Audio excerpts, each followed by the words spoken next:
Okay, hello there, I'm Dennis. Welcome to the channel. As you may or may not know, I just did a video on Archman Linux. And what I did basically was just went through a fact sheet or a spreadsheet and took notes of where it excelled in or where it didn't excel in. Near the bottom here it says, is a firewall included? And the answer is yes. If you went to the starting or the settings menu or the start menu and typed it in, you would see it, but it wouldn't open. And so I didn't do anything about that at the time. It wasn't really relative too much to the video itself. Now, it may have influenced the hardening index through Lynis. I'm not sure. We're going to find out. And I got several comments from some great people that, telling other people than me as well, how you could I could have bypassed that and went ahead and got that started, but that was not part of the video. If I click on it and it doesn't open, that's the report. To make that story a little shorter, I did investigate the GUFW on the graphical uncomplicated firewall on Archman Linux. And right here I got a comment that says to open it up, you can run sudo GUFW -pkexec.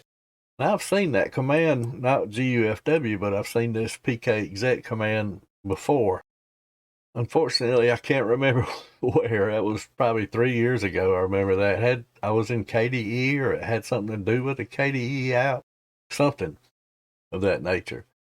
Anyway, so I thought, a firewall, when I run Windows up until probably 4 years ago now, 3-4 years, I always made sure I had a firewall, and I couldn't remember the name of the firewall. And it took me literally 20 minutes to run down the name. I used one called Zone Alarm. I always have one or had one. And in the beginning, I was convinced that Linux doesn't really need one. And that's sort of true. There's arguments on both sides. You may or may not want one. So anyway, got to the GUFW pkexec command. Here's an explanation of what that does. It allows a person to execute a command as another user. UFW has their own launch pad or website, if you will. If you look up GUFW on the Arch package list, you'll see it's readily available in the packages, in the repos, and UFW comes in as a dependency. So, getting back to GUFW here, let me minimize this and I'll show you how my journey started. Was originally I looked at the uncomplicated firewall as the terminal base, and I basically installed one, but cloned it 2 other times. And I played around in it, and it's not that complicated. Just the basic instructions that you get on their wiki work. And so that's fine.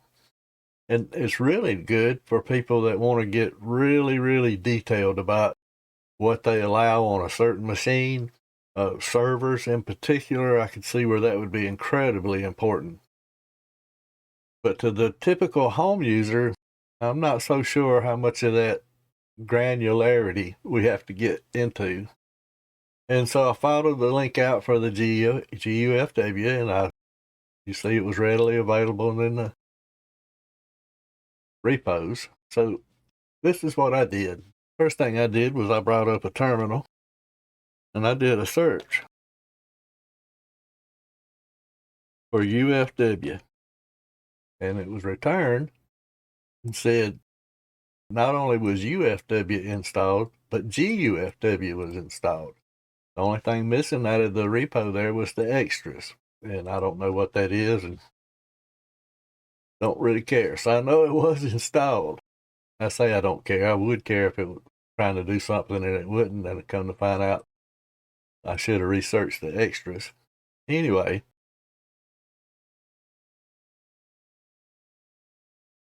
Let's bring up my, that's not it. Yep, right here. So I run a search on UFW and both were installed. So I said, okay, is it running? So let me just see. I'm gonna bring up, I already got a terminal up. Bring that back up. And I said UFW status. Well, now it says active because I've already activated it. However, before it said inactive. I took that command, the GUFW-pkexec, and I put it in my terminal. I included the ampersand there. I guess that's what that's called. And I ran that, and it opened. So I said, well, there you go. At that point, I hadn't enabled it. I knew that that command worked on opening up the firewall. So I went straight to the menu, typed in firewall, which I had did before. And this time I'm going to right click on it and say edit application. And right here, if you'll remember in the previous video, it showed just simply GUFW as the command. But when I replaced it with the -pkexec command, saved it and closed out of it, I went to my control panel, clicked on firewall, and guess what? It opened right up. But I still wasn't through. So I went ahead and just did the home profile here. I read through this and, it sounds pretty reasonable for the typical home user like myself, or I consider myself. Close out of this. So I wanted to check and see what the status was of UFW. Since I just got GUFW working, let's find out what the status is of the UFW. Well, now it says active here now. Before it said inactive. So I had to activate it, UFW, to run in the background. And how I did that was run this command right here.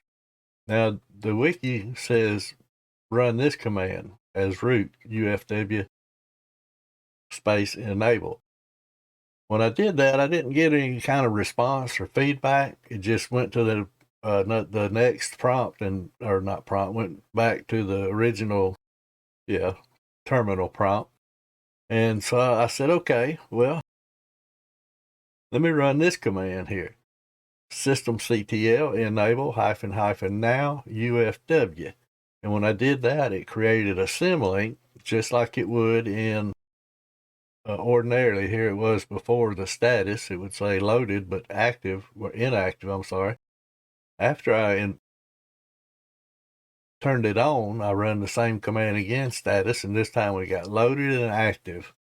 So that's how I got it working. Now, I don't know for a fact that having activated or enabled UFW is going to, when I activated GUFW, it did not activate UFW. Now, I don't know why or if it has to be running for GUFW to work properly or not. Firewalls are very complicated, and that's why I'm choosing to use the graphical, uncomplicated firewall. I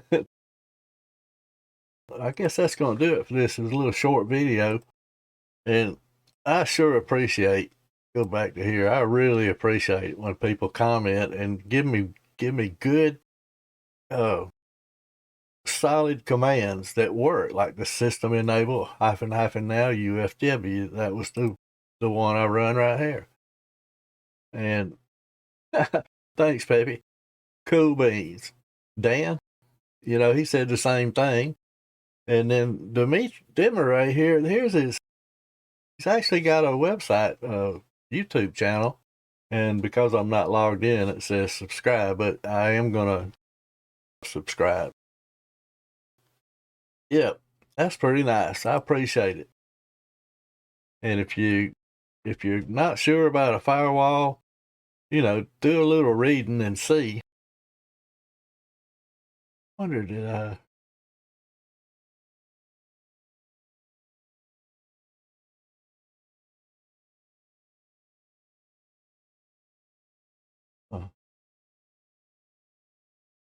Trying to figure out where I would have put it about this X Wayland. I wasn't sure what that was, so I looked that X Wayland up, and it's sort of I'm gonna call it a shim to allow Wayland, if I understood right, allow Wayland apps that use Wayland by default to tap into the Xorg in order to share. I'm pretty sure I said that right. I wish I knew where it was on my notes real quick.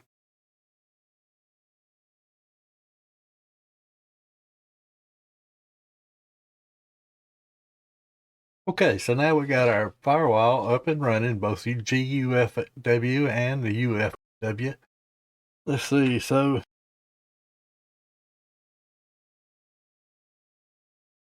yeah, we installed Lynis on this system, so we can go ahead and run that sudo Lynis audit.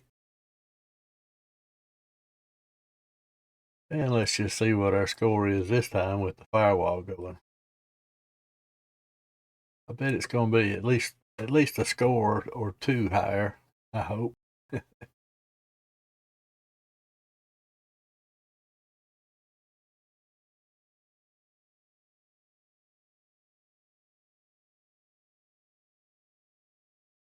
65, 3 points higher. 3 points. What can you say? Firewall made a 3-point difference in the vulnerability in using Archman Linux or any other privately. It's going to have the same effect on any other Linux distribution. I'm fairly certain of saying that. Okay, that's Lynis. Okay, so this is a sort of an addendum or addition to the video I just did on Arch Labs. I'm going to insert this in there. The ext drive that I formatted received this message whenever it mounted. It said permission was denied.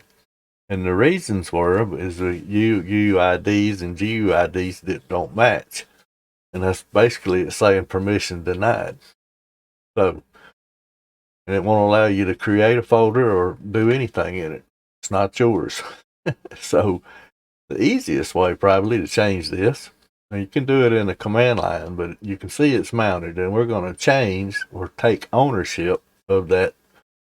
And it says changing ownership of the file system to your user and group to the recursive mode does also change the ownership and subdirectories and files. This can lead to destructive results when the file system contains a directory structure where ownership should be different.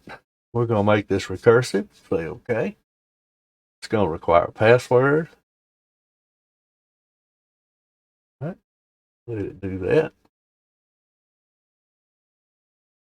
Okay. Now, let's eject it. We're going to plug it back in. Let it mount it. And see if we get the same error. Okay, so we did not get the same error. And let's go to properties.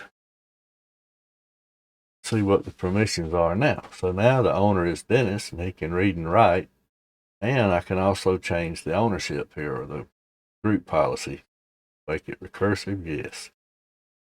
And I'm going to leave. Actually, I can go ahead and change that too. You may not want that in all cases. So we've seen that worked. Let's eject it one more time.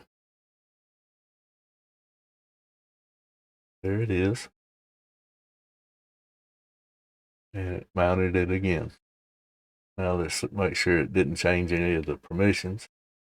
And there you go. Kept the same exact permissions that I gave it. And so that's how you do that. And now let's create a folder. And let's go in the folder and create a folder. All right. Properties, permissions. Dennis and read and write. Let's see, I can change those again if I wanted to. It was all recursive. I'm going to delete that. Move it to trash. And that's how you change the user ID. And that's an easy way using on disk. Thanks so much for watching. I'm going to cut out a lot of this. Peace out, guys. Bye.